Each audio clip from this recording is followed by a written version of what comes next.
بسم اللہ الرحمن الرحیم۔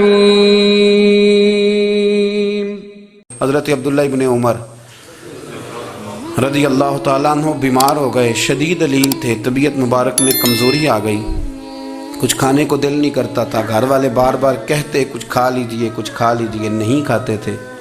بالآخر حضرت نافع آپ کے غلام تھے، ان سے کہنے لگے کہیں سے مچھلی مل جائے نا تھوڑی سی تو میں کھاؤں گا، تو کہتے ہیں میں سارے مدینے میں ڈھونڈتا رہا، مچھلی نہ ملی، اگلے دن بھی ڈھونڈی تو نہ ملی، تیسرے دن بھی ڈھونڈی تو نہ ملی، تو فرمانے لگے یار بس چھوٹی سی خواہش ہے، کوئی فرض نہیں ملتی تو رہنے دے۔ کہتے ہیں چوتھے دن مچھلی مل گئی، میں 1.5 دینار کی مچھلی لا کے حضرت عبداللہ ابن عمر رضی اللہ تعالیٰ عنہ کے سامنے جو مچھلی رکھی تو آپ نے لقمہ روٹی کا توڑا تھا، مچھلی کو لگانے لگے کہ دروازے پہ فقیر نے آ کے آواز دی کچھ کھانے کو دو، تو حضرت عبداللہ ابن عمر نے روک لیا اور ہنسے۔ کئی دفعہ دے ہم بھی دیتے ہیں پر ہمارا چہرہ دیکھنے والا ہوتا ہے، اتنے ہم غصے میں ہوتے ہیں، دے دیتے ہیں لیکن جو سلوٹیں ہوتی ہیں نا چہرے والی وہ گنی نہیں جاتی۔ ہنسے فرمایا دیکھو میرا اللہ کتنا کریم ہے، وہ مجھے بچانا چاہتا، اٹھا بار دیا جا کے۔ تو خادم اب حکم کا پابند تھا، وہ لیت اللہ تو کر نہیں سکتا تھا، وہ گیا اور جا کے دے آیا۔ فقیر جب سارے محلے سے آٹا اکٹھا کر لیتے ہیں تو پھر ایک جگہ جا کے بیچتے بھی ہیں۔ دے آیا، وہ 2 گلیاں آگے گزرا تو میں پیچھے دوڑا گیا، میں نے کہا سچ بتا کھانی ہے کہ بیچنی ہے؟ وہ کہنے لگا جو بھی سبب لگ جائے کر جاؤں گا، آپ نے دے جو دی ہے۔ تو کہتا ہے میں نے اسے کہا کہ یہ 1.5 دینار کی میں نے خریدی تھی، اگر تو 2 دینار کی مجھے بیچ دے تو آج کل مچھلی مدینے میں مل نہیں رہی، تو میں اپنے آقا کو دے دوں گا، وہ یہی کھائیں گے، بیمار ہیں۔ تو کہنے لگا جی بسم اللہ، مجھے کیا اعتراض ہے، 2 دینار مل رہے ہیں، 1.5 کی مچھلی، اور 1.5 کی بھی کسی نے نہیں خریدنی تھی، اب تو پک گئی۔ فرماتے میں نے 2 دینار اس کو تھمائے، وہ مچھلی اس سے خریدی اور خرید کر کے میں لا کے حضرت عبداللہ ابن عمر کے سامنے دوبارہ رکھی، تو فرمایا یہ کیسے آ گئی؟ میں نے کہا حضور 1.5 کی خریدی تھی اور پھر فقیر کو دے دی، اب اسی سے میں 2 دینار کی خرید کے لایا ہوں، آپ قبول فرمائیں۔ تو فرمانے لگے تم نے اچھا نہیں کیا، اب اس طرح کرو 2 دینار بھی اسے دے اور مچھلی بھی واپس دے آؤ۔ عرض کی حضور کیوں؟ فرمایا تم نے قرآن نہیں پڑھا؟ حضور پڑھا ہے، فرمایا رب فرماتا ہے لن تنالوا البر حتی تنفقوا مما تحبون، تم بھلائی کو اس وقت پہنچو گے جب اپنی پیاری چیز راہ خدا میں خرچ کرو گے۔ امام غزالی نے لکھا ہے، فرمانے لگے دیا، تو وہ حضرت نافع کہتے ہیں میں دینے گیا، دے کے واپس آیا تو کچھ پریشان تھا کیونکہ مجھے بھی 4 دن ہو گئے تھے نا تلاش کرتے، تھوڑی طبیعت میں مایوسی تھی کہ اتنی محنت سے میں نے لایا اور آپ نے واپس کر دی۔ تو حضرت عبداللہ ابن عمر نے مجھے قریب بٹھایا، پھر مجھے تھپکی دی، فرمانے لگے پتر میں نے ویسے بھی کبھی جھوٹ نہیں بولا اور آج کل تو میں ویسے ہی بیمار ہوں، ٹائم ہی نہیں، وقت ہی نہیں، موقع ہی نہیں جھوٹ بولنے کا، میں تجھے سچ بتاؤں مجھے مچھلی کھا کے اتنا سکون نہیں ہونا تھا جتنی اللہ کے راستے میں خیرات کھا کے مجھے سکون ہوا۔ تو تجھے تو میری راحت سے غرض ہے نا کہ مجھے راحت کیسے ہوتی ہے، تو مجھے سکون ملا ہے راہ خدا میں دے، میں نفسانی خواہش پوری کر لیتا تو یہ میرا نفس کل پھر مجھ سے مچھلی مانگتا، پرسوں کہتا نہیں چھوٹے گوشت کی یخنی بھی چاہیے۔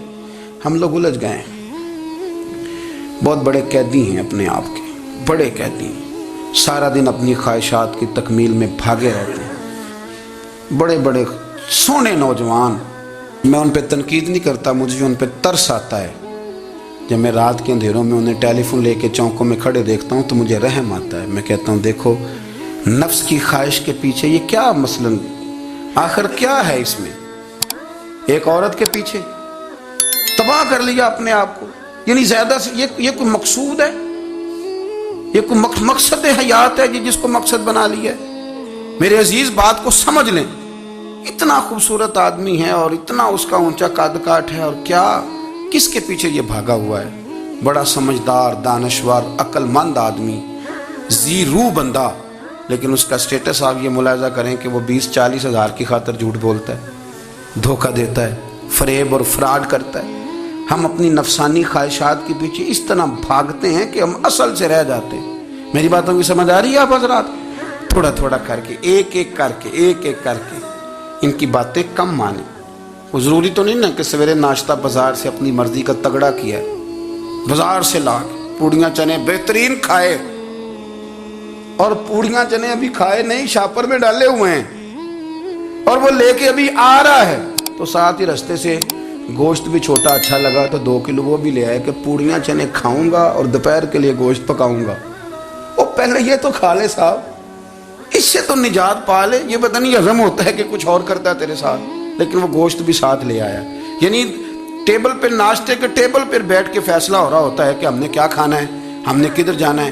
سنگیو یاد رکھو, باتوں کو سمجھو اور غور کرو. یہ تھوڑا تھوڑا کر کے جب ہم چھٹکارا حاصل کرنے کی کوشش کریں گے نا, چھٹکارا حاصل کرنے کی, کئی جگہ سے کسی جگہ سے اگر آپ کو تنبیہ ہوتی ہے نا, تنبیہ, اس میں بھی بڑا مزہ آتا ہے. اس میں بڑا, ہمارے ایک بزرگ تھے تو ایک دن نا میں گیا تو کہنے لگے الحمدللہ آج میں بڑے سکون میں ہوں. میں نے کہا جی وہ کیا ہوا؟ کہنے لگے میں اپنے آپ کو بڑا پیر صاحب سمجھنے لگ گیا تھا. تو ایک وابڈا کے کسی آدمی سے کام تھا تو میرے ایک دوست نے مجھے کہا کہ پیر صاحب اس کو ٹیلی فون کر دیں, سنا ہے آپ کا عقیدت مند ہے. میں نے اس بندے کو ٹیلی فون کیا تو کہتا پیر صاحب میں عزت آپ کی بڑی کرتا ہوں پر یہ کام نہیں ہو سکتا. کہتے ہیں جب اس نے مجھے کہا نا تو کچھ بھی نہیں, تو مجھے بڑا مزہ آیا ہے, ورنہ میرا تو نفس پھول گیا تھا. میں تو سمجھتا تھا کہ جو میں کہتا ہوں ویسے ہی ہو جاتا ہے. کہتے اس نے تھوڑا سا نا مجھے لیول میں کیا ہے, مجھے مزہ آیا. یہ لوگ نا اپنے اوپر بوجھ ڈالتے تھے, یہ تھوڑا تھوڑا پیچھے ہٹتے تھے, یہ سمجھتے تھے کہ اس طرح تو ہماری تکمیل رہ جائے گی. صبح سے شام تک اگر اسی نفس کی باتیں مانتے جائیں گے تو خرابی کرے گا. دولت کا نشہ ہے بھائی, دولت کٹھی کرنے والا کسی جگہ سیر نہیں ہوتا. حسن کا نشہ ہے, حسن کا نشہ ہے. حضرت ابوبکر شبلی رحمۃ اللہ علیہ فرمایا کرتے تھے جو تیری بیٹی کو خوبصورت سمجھ کے اس کے ساتھ نکاح کرنا چاہے اسے بیٹی نہ دینا. حضرت جی کیوں؟ فرمایا حسن تو تھوڑے دن کے بعد ختم ہو جائے گا, پھر وہ اس کی قدر نہیں کرے گا, وہ تو کہیں اور منہ مارتا پھرے گا. حضرت ابوبکر شبلی رحمۃ اللہ تعالی علیہ کی بیٹی خوبصورت تھی. ایک نوجوان کہنے لگا میرا نکاح کر دیں. آپ فرمانے لگے پتر تو 1 مہینے کے بعد آنا, کر دوں گا. بڑی موٹی تازی خوبصورت صاحبزادی. تو حضرت نے اسے دوائی کھلائی, اسے پخانے لگ گئے. جو پخانہ کرتی ایک مٹکے میں سنبھال دیتے. تھوڑا وقت گزرا تو وہ ہڈیوں کا پنجر بن گئی. مہینے بھر میں دست اتنے آئے کہ کمزور ہو گئی. تو ابوبکر شبلی 1 مہینے کے بعد نوجوان کو بلایا, فرمایا ادھر آ تیرا نکاح کروں. بچی دکھائی تو وہ کمزور بستر پہ پڑی. فرمایا شادی کرنے لگا اس سے نہیں میں نے کرنی. فرمایا یہ وہی ہے؟ کہنے لگا جی نہیں. فرمایا تو کہتا تھا مجھے عشق ہے, کدھر گیا تیرا عشق؟ کہنے لگا حضرت صاحب آپ کیسی بات کر رہے ہیں. فرمایا ادھر آ. پھر وہ مٹکا جس میں گند رکھا تھا وہاں لے گئے. فرمانے لگے تیرا اس کے ساتھ عشق تھا, یہ ہے تیرا عشق. فرمایا اچھا تو میں 4 دن روٹی کھلاؤں گا پھر تندرست ہو جائے گی, لیکن میں دیکھنا چاہتا تھا کہ تو میری بیٹی سے پیار کرتا ہے یا اس کے چہرے پہ آنے والی کچھ وقت کے لیے سرخی سے پیار کرتا ہے, اس لالی سے پیار کرتا ہے جو جوانی کے وقت بچوں اور بچیوں پہ آتی ہے. کس چیز کے دل دادا؟ یعنی کیا مطلب؟ نفس کی غلامی, سراسر غلامی. اور پلٹ پلٹ کے اور بڑے بڑے سیانے بندے چھوٹی سی خواہش کے لیے. بڑا سمجھدار آدمی, بڑا سیانا بندہ. میں ایک بڑے بزرگ عالم تھے, میں ایک دفعہ ملنے گا تو پائے پکا رہے تھے, خود پائے پکا رہے تھے. تو وہ بڑے پیار کی بات ہوتی ہے نا جی. تو تامت باندھی ہوئی اور بڑی جناب خستہ حالی, اور وہ پائے پکا رہے ہیں. تو میں نے ان سے کہا, میں نے کہا حضرت جی پائے تو کسی اور نے بھی پکا لینے تھے, آپ بخاری لے کے بیٹھتے, چلو میری طرح کا کوئی بندہ آپ سے استفادہ بھی کر لیتا.